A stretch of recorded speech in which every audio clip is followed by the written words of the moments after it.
The largest island in Lake Constance can also be reached by a causeway, but the loveliest way to get there is of course by water. That's how St. Pirmin came to Reichenau in 724, where he cleared the forest and founded a monastery. Many of the islanders still earn a living as vegetable farmers and wine growers, but the monastery was dissolved in the early 19th century.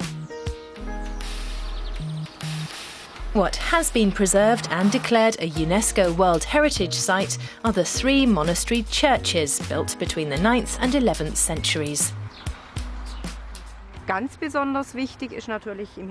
St. George's Church in Oberzell, which you see here in the background, is especially important. There you can really plunge into these Ottonian frescoes, because here we have a late 10th century series of wall paintings of the sort you seldom get to see. Inside the pre-Romanesque church, you can get an idea of how culturally unique the monastic island is. In the early Middle Ages, the monks of Reichenau were important illustrators of books and manuscripts. This is how the monks imagined their world: Jesus as a miracle worker, supernatural and human at the same time.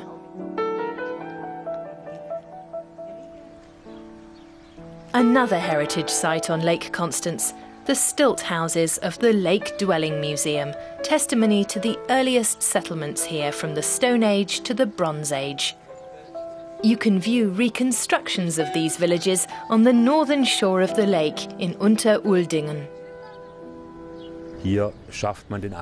Here you can enter into our development over the millennia, from hunters and gatherers to the first farmers, to fishers and traders who lived here until our era.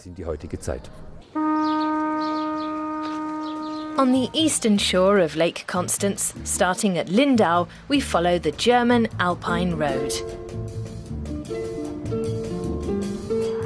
Considered the oldest holiday route in Germany, it was built in the 1920s and 30s as an east-west link along the Bavarian Alps. Among the stunning sights along the route are the royal castles near Füssen. Schloss Hohenschwangau, where King Ludwig of Bavaria spent his childhood. And Neuschwanstein, the fairy tale castle that became his legacy to the world. What looks like everyone's idea of a romantic medieval castle was built in the late 19th century.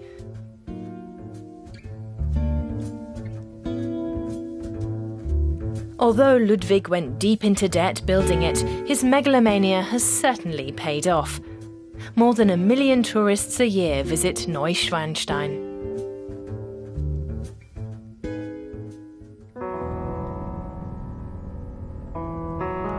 20 kilometres farther along the German Alpine Road, we come to Steingaden and the hamlet of Wies with its Pilgrimage Church. In the early 18th century, a peasant woman is said to have seen a wooden image of Christ on the cross shed tears.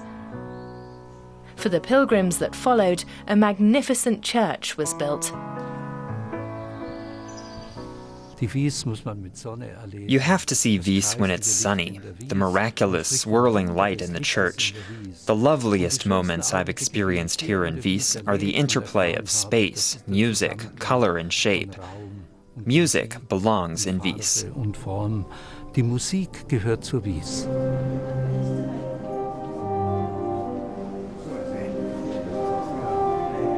It's a masterpiece of Bavarian Rococo architecture, romantic and richly ornamented. 324 angels give the impression of cheerful serenity. The church, with its lavish stucco decoration by architect Dominicus Zimmermann and vivid ceiling frescoes by his brother Johann Baptist, was declared a UNESCO World Heritage Site in 1983. It's a marvel of creativity and a unique testimony to the unequalled skills of a bygone era.